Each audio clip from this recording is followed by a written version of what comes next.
ചങ്ങായിമാരെ നമസ്കാരമുണ്ട്. എല്ലാവർക്കും സുഖമല്ലേ? അങ്ങനെയാണെന്ന് വിശ്വസിക്കുന്നു. അപ്പോൾ ഇന്ന് ഞാൻ വന്നിരിക്കുന്നത് ഐ ആം നമ്പർ 4 എന്ന് പറയുന്ന ഒരു ഫാൻറ്റസി ത്രില്ലർ സിനിമയുമായിട്ടാണ്. അപ്പോൾ കൂടുതലൊന്നും പറഞ്ഞ് ബോറടിപ്പിക്കാതെ നമുക്ക് നേരെ സിനിമയുടെ കഥയിലേക്ക് കിടക്കാം.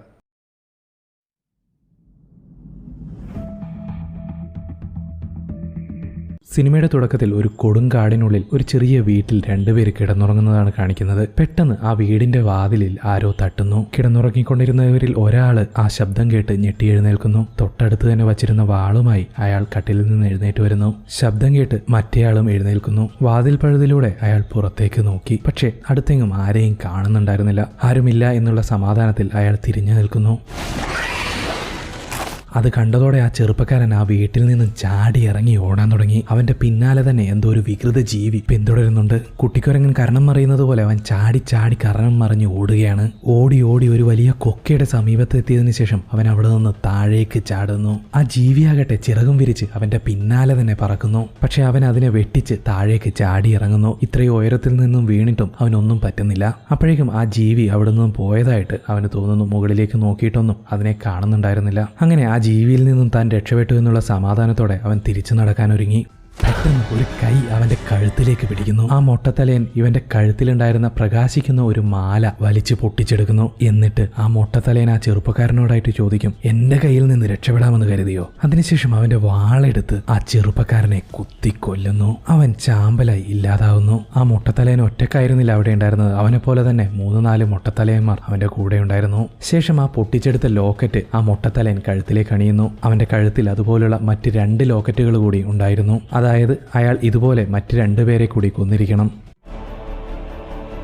തുടർന്ന് അതുപോലൊരു ലോക്കറ്റാണ് നമ്മൾ വീണ്ടും കാണുന്നത്. ആ ലോക്കറ്റ് അണിഞ്ഞിരിക്കുന്നത് മറ്റാരുമല്ല, നമ്മുടെ സിനിമയിലെ നായകനാണ്. പകൽ വാട്ടർ ബൈക്കും രാത്രി പാർട്ടിയുമൊക്കെയായി എൻജോയ് ചെയ്യുകയാണ് നമ്മുടെ നായകൻ. അങ്ങനെ രാത്രി പാർട്ടി എൻജോയ് ചെയ്യുന്നതിനിടയിൽ അവന് ഒരു മെസ്സേജ് ലഭിക്കുന്നു. ഞാനിവിടെ ഒറ്റക്കാണുള്ളത്, വന്നാൽ നമുക്ക് ഒരുമിച്ച് കുളിക്കാമെന്ന് നിക്കോൾ എന്ന പെൺകുട്ടി മെസ്സേജ് അയച്ചിരിക്കുന്നു. കിട്ടിയ അവസരം വെറുതെ കളയാതെ ഒരു കള്ളച്ചിരിയോടെ നമ്മുടെ നായകൻ അവളുടെ അടുത്തേക്ക് പോകുന്നു. കടലിൽ കുളിച്ചുകൊണ്ട് ഒരു മൂഡ് സെറ്റ് ചെയ്ത് ഒരു കിസ് അടിക്കാമെന്ന് നോക്കുമ്പോഴേക്കും നായകന്റെ കാലിൽ അവന്റെ ലോക്കറ്റിലുള്ളതുപോലെ ുള്ള അടയാളങ്ങൾ ഉണ്ടായിരുന്നു. അവിടെ ഒരു പ്രകാശം വരാൻ തുടങ്ങി. എന്തോ തീ കത്തുന്നത് പോലെ നായകന് വേദനിക്കാൻ തുടങ്ങി. അവൻ വെള്ളത്തിലേക്ക് ഊഴ്ന്നിറങ്ങി അത് എന്താണെന്ന് നോക്കുന്ന സമയത്ത് നേരത്തെ ഒരുത്തനെ മൊട്ടത്തലയും കുത്തിക്കൊല്ലുന്നത് കണ്ടില്ലേ, ആ വിഷ്വൽസ് ഇവന് വെള്ളത്തിൽ കാണാൻ സാധിക്കുന്നു. അത് കണ്ട് ഞെട്ടിത്തെറിച്ച അവൻ അവിടെ നിന്ന് ഓടി കരയിലേക്ക് കയറുന്നു. അവന്റെ കാലിൽ നിന്നും ഇങ്ങനെ പ്രകാശം വന്നുകൊണ്ടിരിക്കുന്നുണ്ട്. ഇത് കണ്ട എല്ലാവരും കൂട്ടം കൂടി നിന്ന് അവന്റെ ഫോട്ടോയും വീഡിയോസും ഒക്കെ എടുക്കുന്നുണ്ട്. അതൊന്നും ശ്രദ്ധിക്കാതെ നായകൻ അവിടെ നിന്നും പോകുന്നു. ആ സീൻ അവിടെ കട്ടാവുന്നു. അടുത്ത ദിവസം രാവിലെ നമ്മുടെ നായകൻ ഏതോ ഒരു കടൽ തീരത്ത്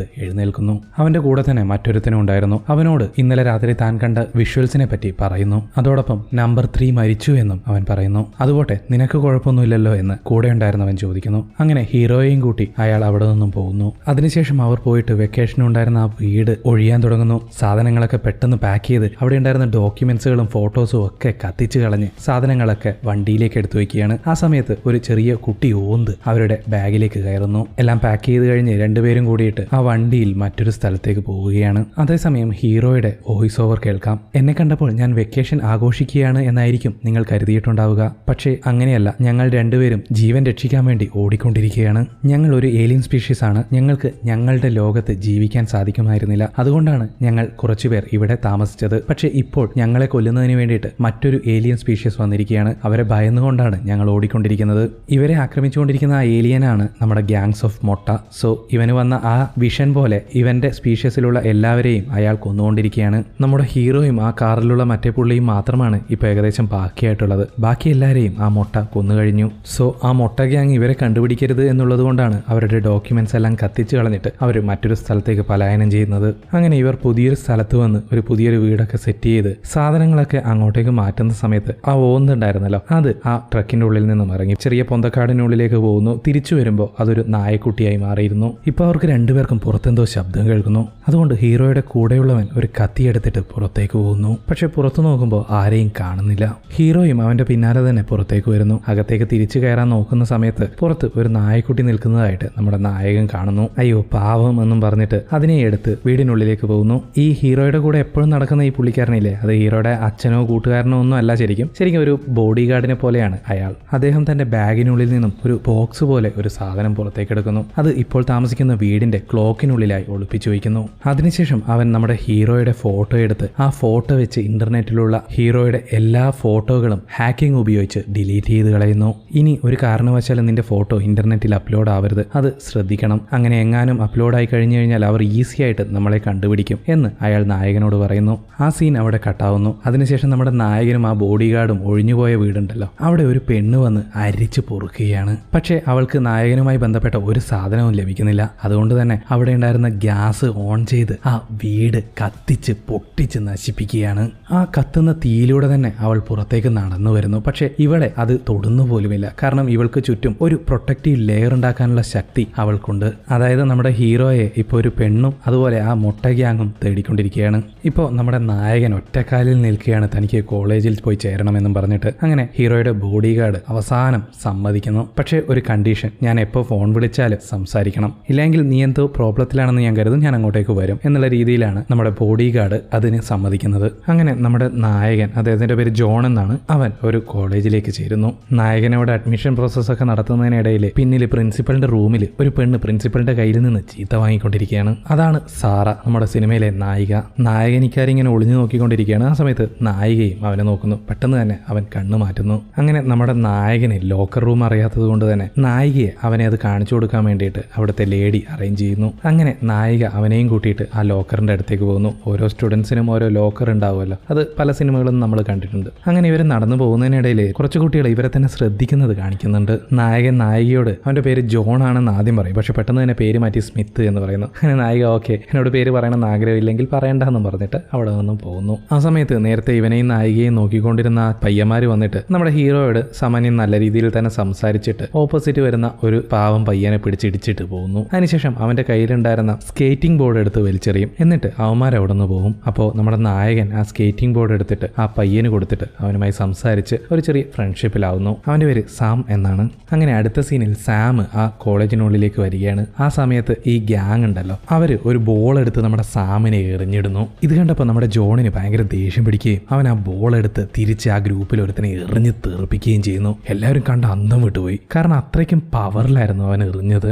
നമ്മുടെ നായിക സാറയും ഇത് കണ്ടുകൊണ്ടിരിക്കുന്നുണ്ടായിരുന്നു. അവള് വേഗം നമ്മുടെ ജോണിന്റെ ഫോട്ടോ എടുക്കുന്നു. അങ്ങനെ അന്ന് രാത്രി നായികയ്ക്ക് ഒരു വെബ്സൈറ്റ് ഉണ്ടായിരുന്നു. ആ വെബ്സൈറ്റിൽ ഈ ഫോട്ടോസൊക്കെ അപ്ലോഡ് ചെയ്തിരിക്കുന്നത് നമ്മുടെ നായകൻ കാണുന്നു. അതിങ്ങനെ നോക്കി സന്തോഷിച്ച് നിൽക്കുന്നതിനിടയിൽ ആ ഫോട്ടോസ് ഓരോന്നായിട്ട് ഡിലീറ്റ് ആവാൻ തുടങ്ങി. അത് ചെയ്തത് മറ്റാരുമല്ല, നമ്മുടെ നായകന്റെ ബോഡി ഗാർഡ് തന്നെയാണ്. ഇപ്പോൾ ആ മൊട്ട ഗ്യാങ്ങിനെ കാണിക്കുന്നു. ആദ്യം നമ്മുടെ നായകൻ താമസിച്ച ഒരു സ്ഥലമില്ലേ, ആ പെണ്ണ് വന്നിട്ട് എല്ലാം കത്തിച്ച് നശിപ്പിച്ച സ്ഥലം, ആ സ്ഥലത്തേക്ക് ആ മൊട്ട ഗ്യാങ് എത്തിയിരിക്കുന്നു. അവിടെ വെച്ച് ഒരു നമ്പർ പ്ലേറ്റ് അവർക്ക് കിട്ടുന്നു. അത് കണ്ടപ്പോൾ ആ മൊട്ട തലയും പറയുന്നു നമ്പർ 4 മരിച്ചിട്ടില്ല എന്ന്. ഇപ്പോൾ നമ്മുടെ ഹീറോ ക്ലാസ് കേട്ടുകൊണ്ടിരിക്കുകയാണ്. ആ സമയത്ത് മാർക്ക് ഉണ്ടല്ലോ, അതായത് നേരത്തെ സാമിനെ ഡിസ്റ്റർബ് ചെയ്ത ചെക്കൻ, പുള്ളിക്കാരൻ വന്നിട്ട് നമ്മുടെ ജോണിനോട് നമ്മൾ തമ്മിൽ എന്തിനാണ് ഒരു പ്രശ്നം, നമുക്ക് ഫ്രണ്ട്സായി തന്നെ ഇരിക്കാമെന്നൊക്കെ സംസാരിച്ചുകൊണ്ടിരിക്കുകയാണ്. പെട്ടെന്ന് നമ്മുടെ ഹീറോയുടെ കയ്യിൽ നിന്നും പ്രകാശം പുറത്തേക്ക് വരാൻ തുടങ്ങി. അതേ സമയത്ത് നമ്മുടെ നായകന്റെ വീട്ടിലെ ആ പട്ടിക്കുട്ടി ഉണ്ടായിരുന്നല്ലോ, അത് എന്തോ നോക്കി കുരച്ചുകൊണ്ടിരിക്കുകയാണ്. അപ്പോൾ ഹീറോയുടെ ബോഡി ഗാർഡ് വന്ന് നോക്കുമ്പോൾ അവൻ ഒളിപ്പിച്ചു വെച്ചിരിക്കുന്ന ആ പെട്ടി ഉണ്ടായിരുന്നല്ലോ ക്ലോക്കിനുള്ളിൽ, അത് ഭയങ്കരമായിട്ട് പ്രകാശിക്കുന്നു.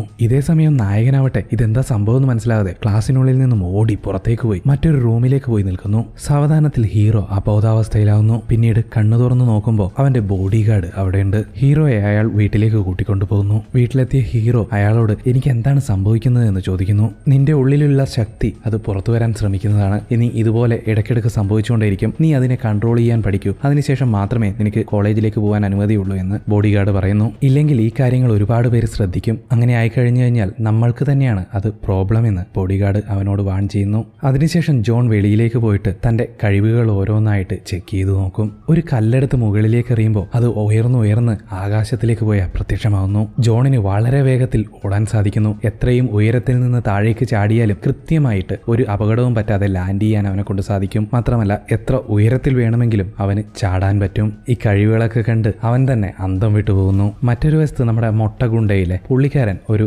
സൂപ്പർ മാർക്കറ്റിലേക്ക് പോയിട്ട് അവിടെയുള്ള ഭക്ഷണ സാധനങ്ങൾ ഓരോന്നായിട്ട് എടുത്തു വയ്ക്കുകയാണ്. അതൊക്കെ വാങ്ങി അവൻ തിരിച്ചു വരുന്ന സമയത്ത് അവന്റെ മുഖത്ത് കുറച്ച് മേക്കപ്പ് ഒക്കെ ഇട്ടിട്ടുണ്ടായിരുന്നു. വേഷം മാറിയതാണെന്ന് പറയുന്നു. പക്ഷെ അത് അഴിച്ചു മാറ്റുമ്പോഴും അവനെ കാണാൻ വലിയ മാറ്റമൊന്നുമില്ല. അങ്ങനെ ഈ സാധനങ്ങളൊക്കെ അവൻ വാങ്ങിയിരിക്കുന്നത് ഒരു കണ്ടെയ്നറിന്റെ ഉള്ളിൽ എന്തോ ഒരു ജീവിയെ സൂക്ഷിച്ചു വെച്ചിട്ടുണ്ട്. അതിന് ഭക്ഷണമായി കൊടുക്കുന്നതിന് വേണ്ടിയിട്ടാണ്. ആ ജീവി ആ കണ്ടെയ്നറിലിട്ട് ഇടിക്കുന്നതൊക്കെ നമുക്ക് ശബ്ദത്തിലൂടെ കാണാൻ സാധിക്കുന്നുണ്ട്. അന്ന് രാത്രി നമ്മുടെ ഹീറോ ആ നാടൊക്കെ ചുറ്റിക്കണ്ടുകൊണ്ടിരിക്കുകയാണ്. അതിനിടയിൽ നമ്മുടെ നായികയെ ഒരു സ്ഥലത്ത് വെച്ച് കാണുന്നു. രണ്ടുപേരും കഴിച്ചുകൊണ്ട് നായികയുടെ വീട്ടിലേക്ക് പോകുന്നു. അവിടെ നായികയുടെ അച്ഛൻ്റെയും അമ്മയുടെയും ഫാമിലി മെമ്പേഴ്സിൻ്റെ ഒക്കെ കൂടെ ഭക്ഷണമൊക്കെ കഴിച്ച് നായകനും നായികയും കൂടി നായികയുടെ മുറിയിലേക്ക് പോകുന്നു. നായകനോട് പറയും, ഈ വീട്ടിലെല്ലാവരും എന്നെ ഡോക്ടറോ എഞ്ചിനീയറോ ഒക്കെ ആക്കണമെന്നാണ് ആഗ്രഹിക്കുന്നത്, പക്ഷേ എനിക്ക് ഫോട്ടോഗ്രാഫിയാണ് ഒരുപാട് ഇഷ്ടം, എനിക്ക് നല്ലൊരു ഫോട്ടോഗ്രാഫർ ആവണമെന്നാണ് ആഗ്രഹം. അപ്പോൾ നായകൻ പറയും, നീ ഒന്നുകൊണ്ടും പേടിക്കണ്ട, എല്ലാം നിന്റെ ആഗ്രഹം പോലെ തന്നെ നടക്കും. അവിടെ വെച്ച് രണ്ടുപേരും സംസാരിക്കുന്നതിനിടയിൽ അവർക്ക് രണ്ടുപേർക്കും പരസ്പരം എന്തോ അട്രാക്ഷൻ തോന്നുന്നു. ഒരു കിസ്സിന്റെ വക്കത്തോളം എത്തിയപ്പോഴേക്കും നമ്മുടെ ജോണിന്റെ പട്ടി പുറത്തു നിന്നും കുരയ്ക്കുന്നു.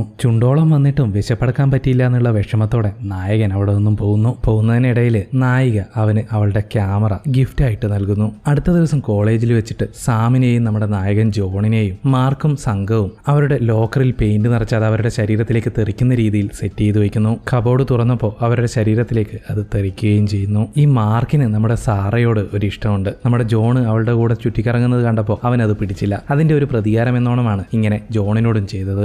ജോണ് നേരെ മാർക്കിനെ അടിക്കുന്നതിന് വേണ്ടിയിട്ട് പോയപ്പോൾ അവിടെ നിറച്ചും ആൾക്കാർ കൂടി. അതോടെ ജോൺ പതിയെ പിന്മാറി. കാരണം അവനെപ്പറ്റി കൂടുതൽ ആളുകൾ ശ്രദ്ധിച്ചു തുടങ്ങിയാൽ പിന്നെ മൊട്ട ഗ്യാങ്ങിനെ അവനെ കണ്ടുപിടിക്കാൻ ഒരുപക്ഷെ എളുപ്പമായിരിക്കാം. അതുകൊണ്ട് അവൻ പിന്മാറുന്നു. ഇപ്പോൾ നമ്മുടെ സാം അവന്റെ കയ്യിലുണ്ടായിരുന്ന ഒരു ഫോട്ടോയിൽ നിറയെ ഇങ്കായതുകൊണ്ട് അത് കഴുകിക്കൊണ്ടിരിക്കുകയാണ്. നായകൻ അവനോട് ചോദിക്കും, ഇതാരാണ്, എന്തിനാണ് ഈ ഫോട്ടോ ഇങ്ങനെ കഴുകിയെടുക്കാൻ ശ്രമിക്കുന്നത്? ഇത് എന്റെ അച്ഛനാണ് എന്ന് അവൻ മറുപടി പറയുന്നു. അദ്ദേഹം ഏലിയൻസിനെ കുറിച്ച് അന്വേഷിക്കുകയായിരുന്നു. അങ്ങനെ അതിനിടയിൽ ഒരു ദിവസം അദ്ദേഹത്തെ കാണാതായി എന്ന് സാം പറയുന്നു. അങ്ങനെ രണ്ടുപേരും ഡ്രസ്സൊക്കെ ചേഞ്ച് ചെയ്ത് ക്ലാസ്സിലേക്ക് പോകുന്നതിനിടയിൽ നമ്മുടെ സാറ ആ വഴിക്ക് വരുന്നു. ജോണിനെ കണ്ടപ്പോൾ അവള് പുഞ്ചിരിക്കുന്നു. പക്ഷെ ജോണാകട്ടെ ഇനി ഒരു പ്രശ്നത്തിന് നിൽക്കാൻ വയ്യ എന്നുള്ള രീതിയിൽ അവളെ അവഗണിച്ചുകൊണ്ട് അവിടെ നിന്നും പോകുന്നു. ഇപ്പൊ ജോണിന്റെ ബോഡി ഗാർഡിന് ആ മൊട്ട ഗ്യാങ്ങുള്ള ഒരു സ്ഥലത്തിനെ പറ്റി അറിവ് ലഭിക്കുന്നു. അവൻ അവിടെ പോയി ചെക്ക് ചെയ്യുന്നതിനിടയിൽ വ്യത്യസ്തമായ ഒരു കല്ല് അയാൾക്ക് കിട്ടുന്നു. അയാൾ അത് എടുത്ത് സൂക്ഷിച്ചു വെക്കുന്നു. ശേഷം വീട്ടിൽ പോയിട്ട് ആ കല്ല് ഉപയോഗിച്ച് ഒരുപാട് റിസർച്ച് ഒക്കെ ചെയ്തുകൊണ്ടിരിക്കുകയാണ്. അടുത്ത സീനിൽ സാറ നമ്മുടെ ജോണിനെ അവിടെ നടക്കുന്ന ഒരു കാർണിവലിലേക്ക് ക്ഷണിക്കുന്നു. നായകനാവട്ടെ സാറ കൊടുത്ത ആ ക്യാമറ തിരിച്ചു കൊടുത്ത് ഇനി ഒരിക്കലും തമ്മിൽ കാണില്ല എന്നൊക്കെ പറഞ്ഞ് ഇതോടെ എല്ലാം അവസാനിച്ചു എന്ന് പറയാമെന്ന് കരുതി കാർണിവലിലേക്ക് പോകുന്നു.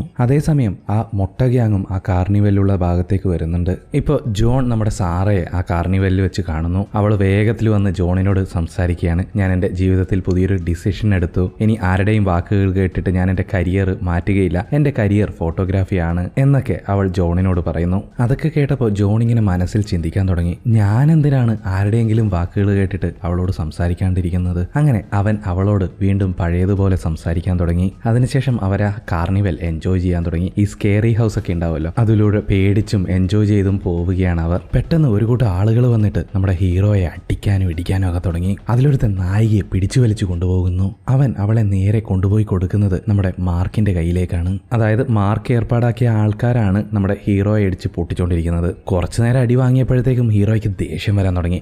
അവന്റെ പവർ ഉപയോഗിച്ച് അവരെയൊക്കെ അടിച്ച് പൊട്ടിച്ച് തകർത്ത് തരിപ്പണമാക്കുന്നു. ഹീറോ ഇങ്ങനെ പവർ ഉപയോഗിച്ച് അവരെയൊക്കെ അടിക്കുന്നത് നമ്മുടെ സാമ് കാണുന്നു. അവൻ അത്ഭുതപ്പെട്ടു പോകുന്നു. ഇതേ സമയം നമ്മുടെ മാർക്ക് നായികയോട്, ഞാൻ നിന്നെ ഒരുപാട് ഇഷ്ടപ്പെടുന്നു, നീ എന്തിനാണ് അവന്റെ പിന്നാലെ പോകുന്നത്, എന്റെ കൂടെ വന്നൂടെ എന്നുള്ള രീതിയിലൊക്കെ സംസാരിക്കുകയാണ്. അപ്പോൾ സാറ പറയും, നിന്നെ സ്നേഹിക്കാനോ, അതിനു വേണ്ടിയിട്ടാണോ ഈ കാര്യങ്ങളൊക്കെ ചെയ്യുന്നത്, വേറെ ആളെ നോക്കിയാൽ മതി എന്നുള്ള രീതിയിൽ അവൾ സംസാരിച്ചിട്ട് അവിടെ നിന്നും പോകാൻ നോക്കുന്നു. പക്ഷെ അവളെ പോകാൻ വിടാതെ അവൻ കൈപിടിക്കുന്നു. അപ്പോഴേക്കും നമ്മുടെ നായകൻ അങ്ങോട്ടേക്ക് ഓടിയെത്തുന്നു. അവൻ മാർക്കിനെ പിടിച്ചടിക്കാൻ തുടങ്ങി. യാതൊരു പവർ ഉപയോഗിക്കാതെ സ്വന്തം ശക്തി ഉപയോഗിച്ച് മാത്രമാണ് അവൻ തല്ലുന്നത്. അവസാനം നായകൻ അവന്റെ കൈ പിടിച്ചു ഒട്ടിക്കാൻ നോക്കുമ്പോൾ നായിക അവനെ തടഞ്ഞിട്ട് അവിടെ നിന്നും കൂട്ടിക്കൊണ്ടുപോകുന്നു. അങ്ങനെ നായകനും നായികയും കൂടിയിട്ട് നായികയുടെ വീട്ടിന് മുന്നിലേക്ക് പോകുന്നു. അവിടെ വെച്ച് നേരത്തെ മിസ്സാക്കിയ ആ കിസ് ഇത്തവണ നായകൻ അങ്ങോട്ട് കൊടുക്കുന്നു. രണ്ടുപേർക്കും ഇടയിൽ ലിപ് ലോക്ക് ആവുന്നു. അങ്ങനെ ആ സന്തോഷത്തിൽ നായകൻ അവിടെ നിന്ന് തിരിച്ചിറങ്ങുന്ന സമയത്ത് സാമിന്റെ ഒരു മെസ്സേജ് അവന് വരുന്നു.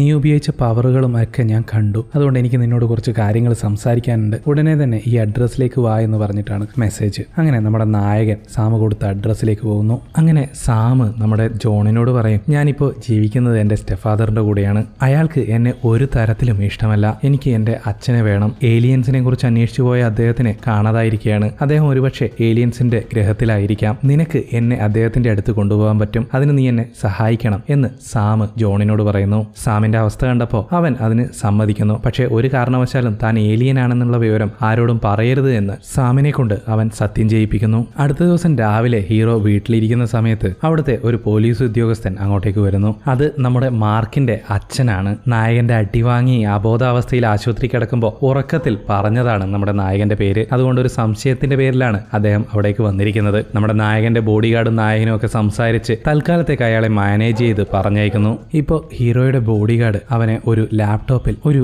വീഡിയോ കാണിക്കും. പണ്ട് ഹീറോയുടെ കാലിൽ ഒരു വെളിച്ചം വന്നിരുന്നല്ലോ ബീച്ചിൽ വെച്ച്. ആ വീഡിയോ ആരോ എടുത്ത് ഒരു വെബ്സൈറ്റിൽ അപ്ലോഡ് ചെയ്തിരിക്കുന്നു. അത് എത്രയൊക്കെ ശ്രമിച്ചിട്ടും നമ്മുടെ ബോഡി ഗാർഡിന് ഡിലീറ്റ് ചെയ്യാനും പറ്റുന്നില്ല. അതുകൊണ്ട് തന്നെ ഇവിടെ നിന്നും എത്രയും പെട്ടെന്ന് മാറണമെന്നും അയാൾ പറയുന്നു. പക്ഷെ ഹീറോ ആ സ്ഥലം വിട്ടു പോവാൻ തയ്യാറായിരുന്നില്ല. അപ്പോൾ ബോഡി ഗാർഡ് പറയും, നീ ആ പെണ്ണിന് വേണ്ടിയിട്ടായിരിക്കും അല്ലേ ഇപ്പോൾ ഇവിടെ നിന്നും മാറാത്തത്. നിന്റെ ലക്ഷ്യം ഏതോ ഒരു പെണ്ണിനെ സ്നേഹിക്കുന്നതാവരുത്. നിന്റെ അച്ഛനും അമ്മയും നമ്മുടെ വർഗത്തിലുള്ള എല്ലാവരും മരിച്ചത് നിന്നെ സംരക്ഷിക്കുന്നതിന് വേണ്ടിയിട്ടാണ്. നമ്മുടെ വർഗത്തെ ഈ ഭൂമിയിൽ ജീവിക്കാൻ യോഗ്യരാക്കുക എന്നുള്ളതാണ് നിന്റെ ലക്ഷ്യം. അതാവണം നിന്റെ ലക്ഷ്യം എന്ന് ബോഡി ഗാർഡ് പറയുന്നു. പക്ഷെ ഇതൊക്കെ പറഞ്ഞിട്ടും നായകൻ അവിടെ നിന്നും പോവാൻ തയ്യാറായിരുന്നില്ല. നിങ്ങൾ എന്തൊക്കെ പറഞ്ഞാലും ഞാൻ ഇവിടെ വിട്ട് വരില്ല എന്നും പറഞ്ഞുകൊണ്ട് നായകൻ ആ വീട് വിട്ടിറങ്ങുന്നു. ബോഡി ഗാർഡ് പിന്നാലെ പോയിട്ട് അവനെ തടയാൻ ശ്രമിച്ചുവെങ്കിലും നായകൻ അവന്റെ പവർ അയാളുടെ മേലെ ഉപയോഗിക്കുന്നു. അയാളെ വലിച്ച് ദൂരേക്ക് എറിയുന്നു. തുടർന്ന് രണ്ടുപേരും തമ്മിൽ ഭയങ്കരമായിട്ട് അടിയുണ്ടാകുന്നു. ഒടുവിൽ ആ ബോഡി ഗാർഡ് നായകന്റെ കൈയൊക്കെ പിടിച്ചു വെച്ച് അവന് പവർ പ്രയോഗിക്കാൻ പറ്റാത്ത രീതിയിൽ അവനെ തടഞ്ഞു നിർത്തുന്നു. അതിനുശേഷം ആ ബോഡി ഗാർഡ് നായകന്റെ ലക്ഷ്യത്തെക്കുറിച്ച് പറയുന്നു.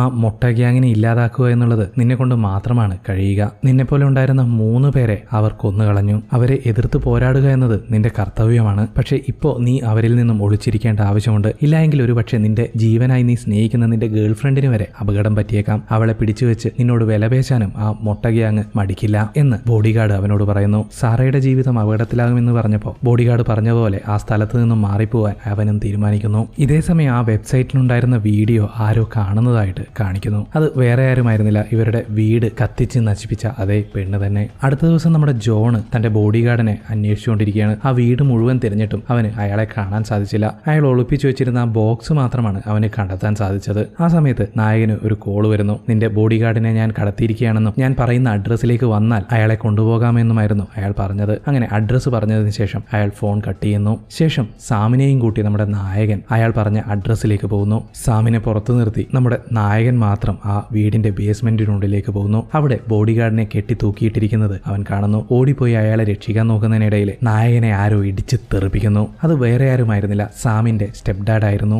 ഹീറോ അവന്റെ പവർ ഉപയോഗിച്ച് അയാളെ അടിച്ച് തെറിപ്പിക്കുന്നു. അതിനുശേഷം ബോഡി ഗാർഡിന്റെ കെട്ടുകൾ അഴിച്ച് അയാളെ രക്ഷിക്കുന്നു. അപ്പോഴേക്കും സാമിന്റെ സ്റ്റെപ്പ് ഫാദർ സാമിനെ ഗൺമുനയിൽ നിർത്തിക്കൊണ്ട് അങ്ങോട്ടേക്ക് വരുന്നു. പക്ഷേ വളരെ പെട്ടെന്ന് തന്നെയാണ് നമ്മുടെ ജോണ് അവന്റെ ശക്തി ഉപയോഗിച്ച് അവനെ എയറിൽ കയറ്റുന്നു. എയറിൽ നിർത്തി അവനെ ചോദ്യം ചെയ്തപ്പോഴാണ് ഒരു സത്യം നായകനും ബോഡി ഗാർഡും അറിയുന്നത്. ആ മൊട്ട ഗ്യാങ് വന്നിരിക്കുന്നത് നായകനെ കൊല്ലുക എന്നുള്ള ലക്ഷ്യമൊന്നുകൊണ്ട് മാത്രമല്ല, ഈ ലോകത്തെ നശിപ്പിക്കുന്നതിന് വേണ്ടിയിട്ടാണ്. അങ്ങനെ ലോകത്തെ നശിപ്പിക്കണമെങ്കിൽ ആദ്യം ഏലിയൻസിനെ കൊല്ലണം. ഇല്ലെങ്കിൽ ഏലിയൻസ് എല്ലാം ഇവർക്കെതിരായിട്ട് നിൽക്കും. അത് ഒഴിവാക്കുന്നതിന് വേണ്ടിയിട്ടാണ് ഏലിയൻസ് വർഗത്തിൽപ്പെട്ട ഓരോരുത്തരെയായിട്ട് കൊന്നുകൊണ്ടിരിക്കുന്നത്. ആ സത്യം മനസ്സിലാക്കിയ ഉടനെ തന്നെ നായകൻ സാമിന്റെ സ്റ്റെപ്പ് ഫാദറെ താഴേക്കിടുന്നു. താഴെ വീണ അവന്റെ ബോധം പോകുന്നു. ഇപ്പൊ ആ ബോഡി ഗാർഡ് തന്റെ വാളും അതുപോലെ താൻ നേരത്തെ കണ്ടുപിടിച്ചിരുന്ന ആ പ്രത്യേകതരം കല്ലും എടുത്ത് സൂക്ഷിച്ചു വയ്ക്കുന്നു. പെട്ടെന്ന് ബേസ്മെന്റിന് മുകളിലൂടെ ആരോ നടക്കുന്നതായിട്ട് അവർക്ക് ശബ്ദം കേൾക്കുന്നു. നായകൻ അതാരാണെന്ന് നോക്കാൻ പോകുമ്പോൾ ബോഡി ഗാർഡ് അവനെ തടയാൻ ശ്രമിക്കുന്നു. പക്ഷേ